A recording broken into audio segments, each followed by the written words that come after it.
Cuba Información. Estamos con Àlex Sanfruns, periodista y escritor catalán.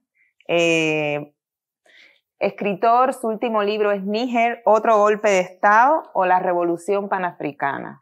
Es un libro que recomendamos, muy interesante, y queremos empezar con el título del libro. Àlex, ¿por qué planteas en el título que un hecho puntual que corresponde a un lugar específico deriva o puede derivar, lo dejas como una pregunta al lector, en un hecho de relevancia regional, como es la Revolución Panafricana?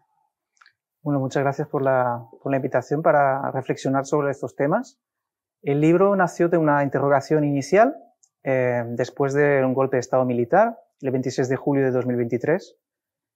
Después, en las primeras horas después de este cambio en el poder, se planteó que desde las potencias en Europa y a nivel internacional también, Estados Unidos, plantearon que era un golpe de Estado inaceptable.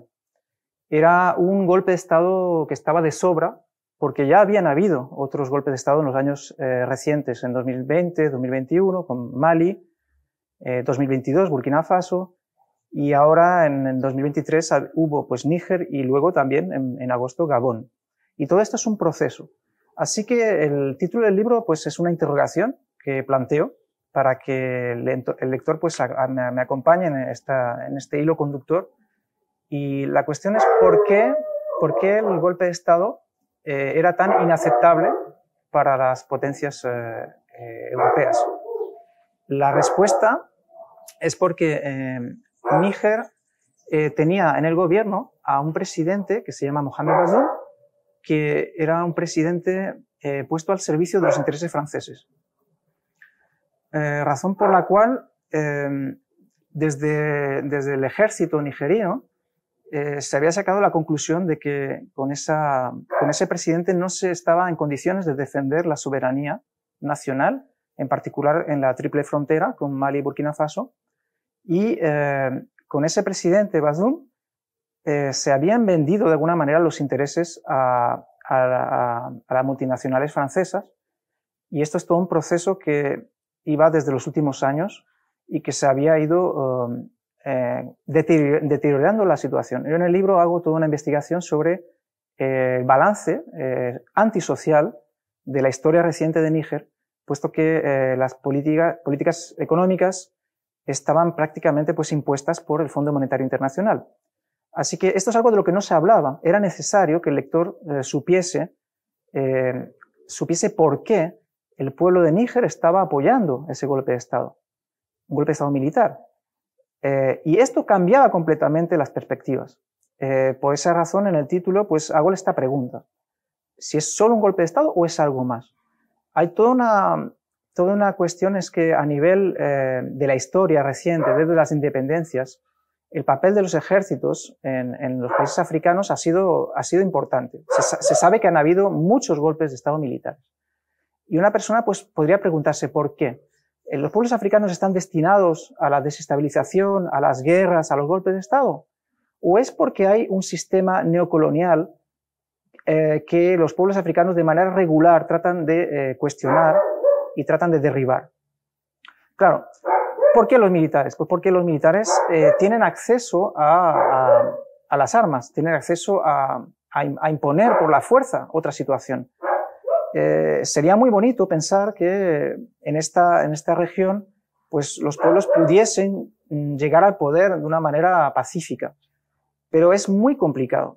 Y en este caso, los militares de Níger, yo lo demuestro en el libro, a través de la historia reciente, están cumpliendo un papel histórico. Son un actor relevante, no se le puede caricaturizar, no se le puede simplificar lo que están planteando, ya que hay discursos y hay hechos que acompañan estos cambios. Y en respecto al discurso de que la soberanía, el discurso que tienen estos militares, se dice que es algo como populismo o algo así.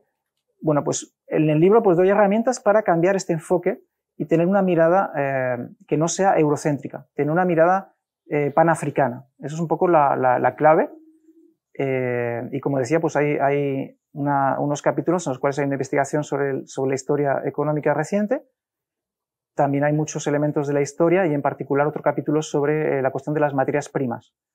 Porque las materias primas, por las razones históricas del desarrollo económico de estos países, juegan un papel muy importante en cómo se lleva a cabo la historia.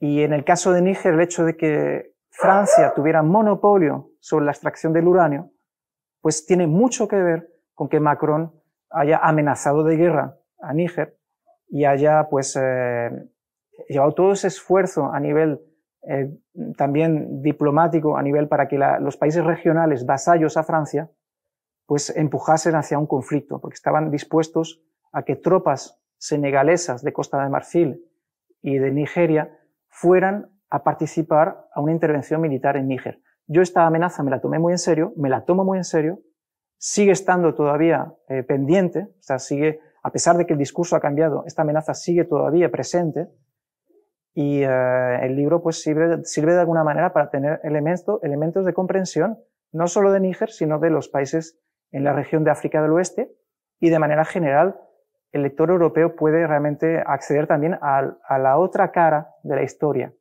ya que hay una relación muy estrecha entre lo que se llama el desarrollo, ¿no?, de los países industrializados históricamente y el subdesarrollo que se llama, que en los países africanos todavía se está pues esta batalla por el desarrollo, también es la cuestión también que está en el trasfondo del libro.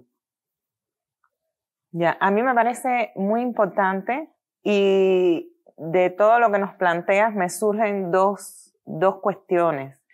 Primero, me parece, y quiero felicitar el propósito, ¿no?, tuyo como investigador para mostrarnos la otra narrativa, el otro relato que hay, o sea, dentro de esta realidad, donde tratas de darle la voz a los protagonistas en África de estos sucesos, del golpe en Níger, de la situación, ¿no?, en Burkina Faso, en Mali, cómo todo se conecta. La primera cuestionante que me surge precisamente para tratar de entender una realidad lejana, ¿no?, aunque nosotros nos sentimos como cubanos muy cercanos a la realidad africana, en realidad a través de los medios de comunicación, como tú bien acabas de decir, sabemos muy poco de lo que en realidad está pasando y del planteamiento de estas poblaciones y las características de lo que está sucediendo. Entonces, a partir de eso, ¿qué hay detrás? ¿Con qué claves entendemos lo que se denomina esta revolución panafricana? ¿Qué características tiene? Es una cuestión compleja porque hay muchos elementos todavía que están en desarrollo. Hay que tener en cuenta que el golpe de Estado en Mali pues, fue en 2020, fue esencialmente para resolver una cuestión que fue la presencia de tropas extranjeras en el suelo maliense después de pues la llegada de tropas francesas en el 2012. El ejército imperialista francés planteó que tenían que estar presentes en el suelo maliense durante un mínimo de 30 años, así que con un compromiso muy fuerte el ejército maliense dijo que ellos también existían, que también tenían derecho a llevar a cabo su lucha por la soberanía y que la lucha de los pueblos africanos van a llevarla a cabo los pueblos africanos mismos. Eso es lo que permitió pues, que se iniciase pues, esta dinámica de este proceso regional, ya decía en 2020, lo cual es bastante reciente, luego ha continuado en Burkina Faso, 2022, ahora 2023 en Níger, pero en el libro planteo pues toda una continuidad histórica, ¿no?, de por qué yo hablo de revolución panafricana, es porque el panafricanismo es una aspiración ya nacida desde hace siglos, de hecho.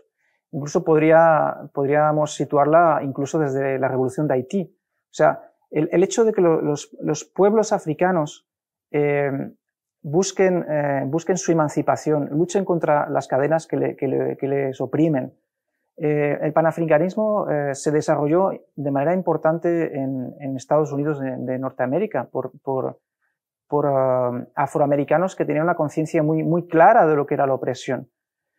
Se desarrolló también a nivel por un pensador que se llamaba Dubois. Se desarrolló en conferencias panafricanas que luego tuvieron lugar fuera del continente africano por la diáspora, en Europa. En la conferencia de Manchester, que tuvo lugar también en esas décadas de los años 40, 50, después de la Segunda Guerra Mundial.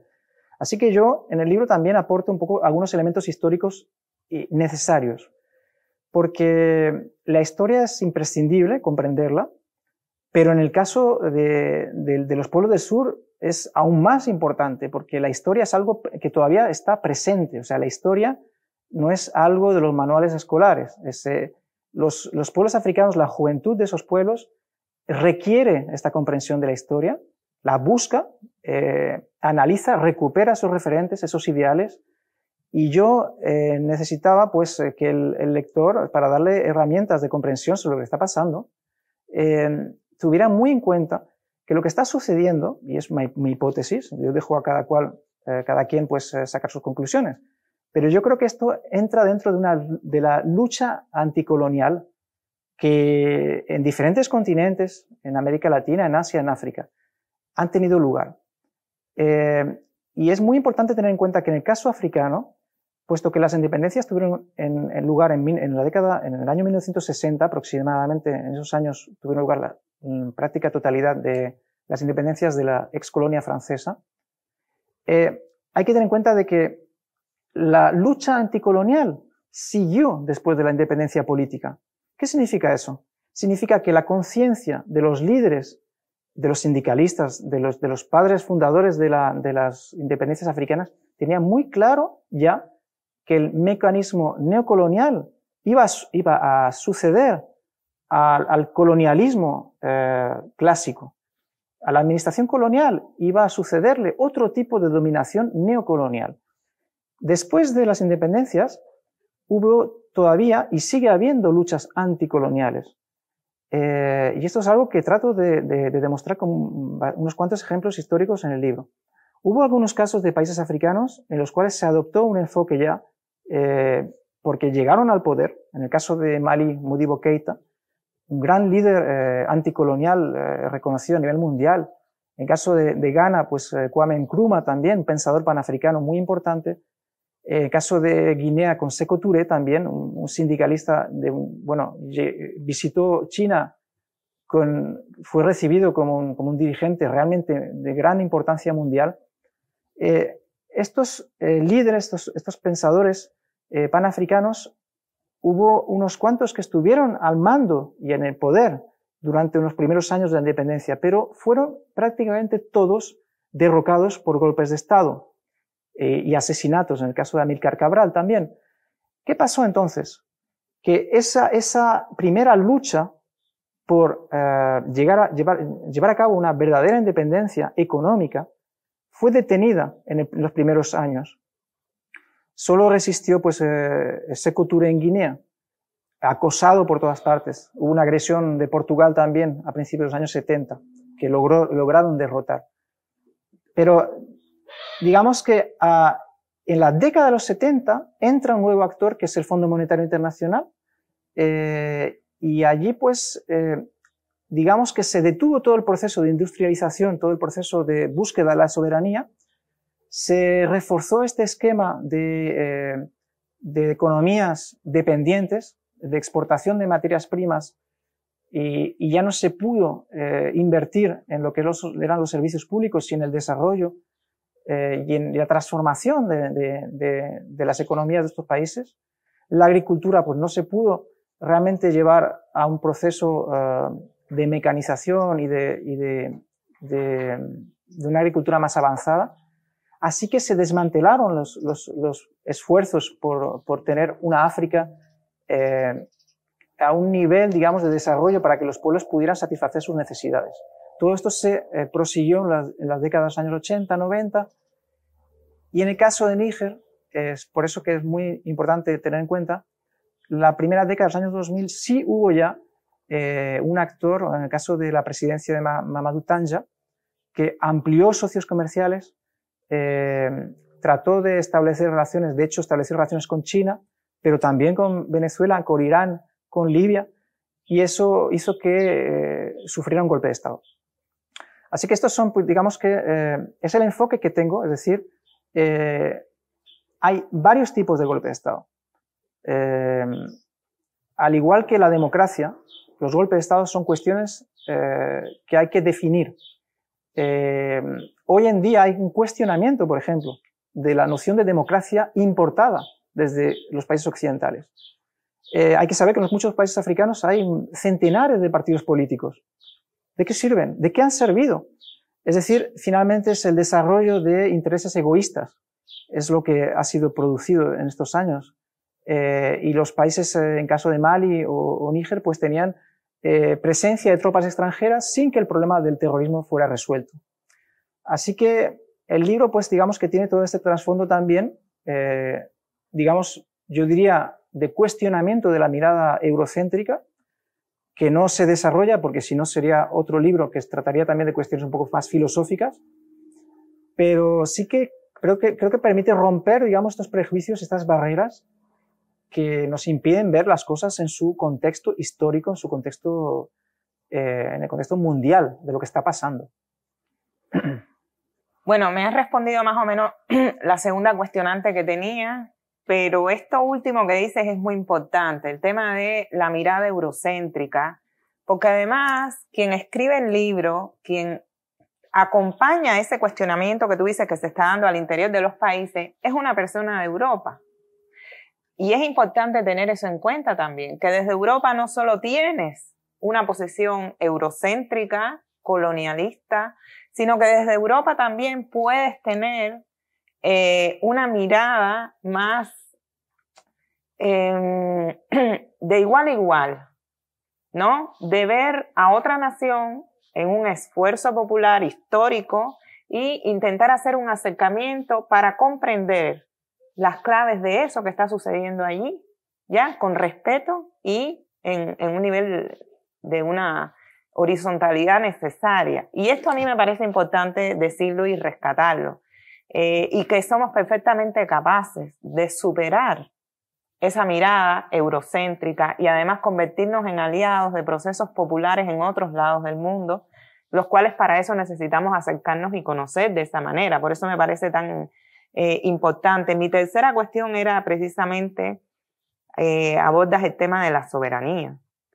En la experiencia personal, o personal no, de pueblo que tenemos los cubanos y cubanas, nosotros sabemos de primera mano el costo que implica a todos los niveles, no solo la lucha por alcanzar esa soberanía, que como tú mismo dices, hay varias maneras de secuestrarla. Tú puedes alcanzar una cierta independencia formal, pero entras en un proceso neocolonial engañoso, que igual te mantiene esa soberanía, tú dices, incluso a nivel económico, para quedarnos ahí, te la mantienes secuestrada, porque se trata de los recursos, como, ¿no? Como explicaste hace un rato. Y después cuando la alcanzas, el enorme sacrificio que es mantener esa situación de soberanía, ¿no? Porque pusiste incluso un ejemplo ahí en África de cómo te cercan, te asfixian de manera artificial desde afuera. El esfuerzo es por hacer fracasar esos procesos, ¿no? Por secuestrar esos procesos y ponerles piedras en el camino. Tú te referías a la posición de Macron y hiciste ahí varios apuntes, pero yo quisiera que me profundices un poco más en eso. ¿Tú crees que ellos van a tener, ellos me refiero a los protagonistas de la Revolución Panafricana, que son todos estos pueblos, que incluso están llegando a cuestionar el modelo político, como bien dices, ¿no? Esto que le llamamos democracia, que les permitirán o sufrirán sabotajes, como bien has dicho tú, en todos estos años, estas décadas anteriores, ¿O cómo lo ves? Porque estamos hablando del futuro y en el futuro tú tienes hipótesis, no sabes a ciencia cierta, pero ¿cómo ves tú la posibilidad de llevar adelante estos procesos nacionales y regionales de África?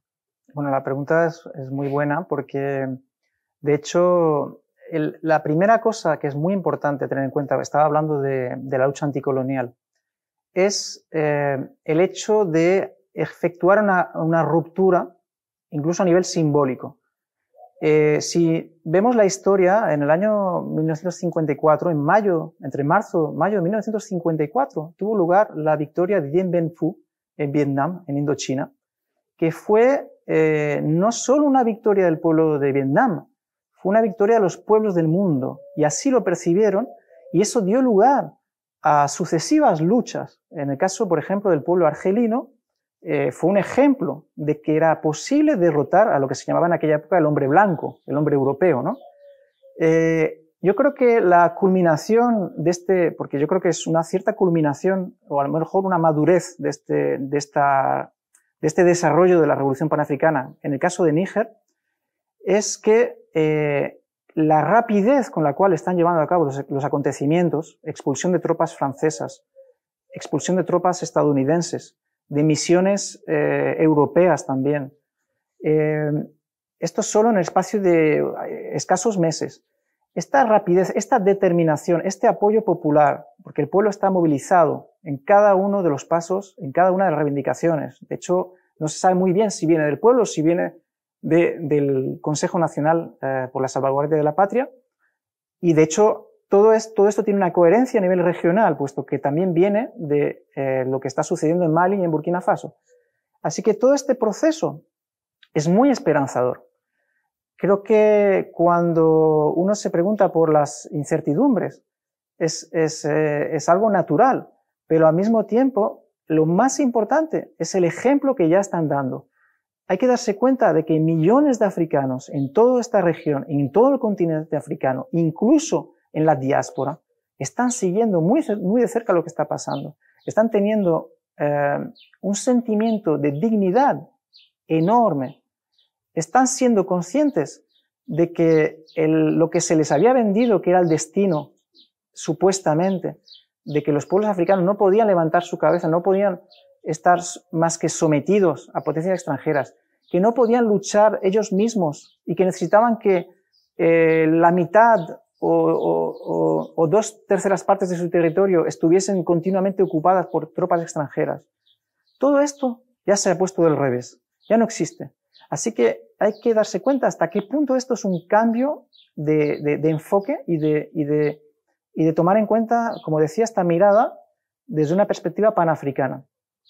Creo que es posible desde cualquier lugar del mundo, comprender lo que está en juego en las luchas de los pueblos del sur. Basta con tener un sentimiento de humanidad y de escapar a los medios dominantes, que hay una hegemonía mediática que no deja de martillear un poco una propaganda que va siempre en el mismo sentido, en el sentido del pesimismo, en el sentido de que no se pueden cambiar las cosas. En el caso bueno, en este libro tiene un lema que de hecho ha inspirado un poco la escritura, y es una frase de José Martí, que está en el ensayo Nuestra América. Y este lema es una pequeña frase que a mí, desde hace muchos años, la repito, cuando he podido hablar en conferencias, etc. Y que está escrita en el libro porque no podía dejar de reflejarla. Y dice que los pueblos deben conocerse unos a otros como si fueran a librar una batalla juntos. Es decir, deben conocerse, debemos conocer las luchas, debemos conocer la historia, como si fueran a librar una batalla juntos. ¿Cuál batalla es esa? Bueno, en cada condición, en cada situación histórica, la batalla puede cambiar. Es una frase abierta, ¿no? Digamos, a la situación de cada pueblo y la batalla del momento. Pero en la situación actual, esa batalla es el neocolonialismo, esa batalla es el imperialismo. Y los pueblos tienen la capacidad de movilizarse y hacer frente a esas amenazas del imperio. Lo que está sucediendo en Níger es que se ha detenido una guerra. Se ha detenido una guerra y se está uniendo, se están uniendo diferentes países. Mali y Burkina Faso, cuando se amenazó a Níger, respondieron, si tocan a Níger, están declarándonos a nosotros la guerra. Esto ya es lo que a mí me permite decir, y luego con la creación de la Alianza de Estados del Sahel, me permite decir que estamos ante una nueva fase de la revolución panafricana. El panafricanismo ha tenido diferentes generaciones, diferentes desafíos históricos, pero en este caso creo que esta unidad regional, esta respuesta que ha hecho retroceder a las amenazas del imperio, ha hecho que las sanciones fueran retiradas. Ahora, recientemente, en el mes de febrero, la CEDEAO, el organismo regional vasallo de Francia, tuvo que aceptar que ya no podía llevar a cabo esas sanciones porque estaba incluso teniendo efectos contraproducentes a sus propias poblaciones, puesto que el comercio en los países africanos está relacionado. Así que estamos ahora en una situación en la cual hay una fase ascendente para mí de esta revolución panafricana que está en construcción y no sabemos, claro, no sabemos cómo va a seguir. En el libro también planteo diferentes escenarios, posibilidades que coinciden con algunas revelaciones que han surgido recientemente. En particular, el hecho de que el embajador de Francia en Níger, que estuvo sitiado en la embajada francesa, que rechazó irse del país y que por esa razón el pueblo pues, se quedó varias semanas alrededor de la embajada exigiendo que se fuera porque ya no era considerado persona bienvenida en Níger. El embajador francés tuvo que irse por la puerta trasera, por la noche, escapándose del país ya, y luego escribió un libro de testimonio, y este libro, cuya publicación estaba prevista en el mes de marzo, ha sido censurada por un ministerio en Francia, porque hay revelaciones sobre la estrategia francesa en Níger, sobre los actores en los cuales se apoyan, etc. Lo cual, el hecho de que esté censurado el libro, muestra claramente que hay amenazas y que hay escenarios todavía de otro tipo, en el cual claramente hay desestabilizaciones posibles, hay posiblemente estrategias de eliminación, asesinatos extrajudiciales, hay quizá posibilidad de que busquen hacer un golpe de Estado con actores favorables. Bueno, todo esto son situaciones que están en la historia del presente. Pero creo que es importante que los pueblos conozcan esta historia. Esta historia merece ser conocida. Creo que también nos permite derrotar ese sentimiento de que no hay nada que hacer. Sí, todo está por hacer. Todo está por hacer. Sin embargo, claro, desde el mundo pues, dominado por esta hegemonía mediática, pues hay que escapar de ella de alguna manera. Entonces, un libro también es una manera de acceder a esta información, poder conocer lo que está sucediendo y hacia dónde van a dirigirse las cosas. Y bueno, creo que la Revolución Panafricana es una muy buena noticia para los pueblos del mundo.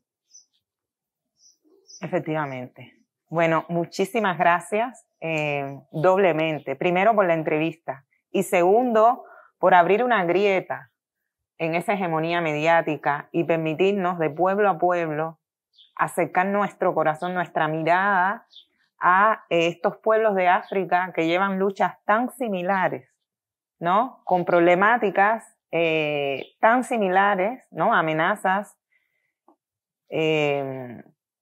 sabotajes a nuestros procesos históricos que nos acercan, como bien dices. Entonces, bueno, muchas gracias. Gracias, encantada.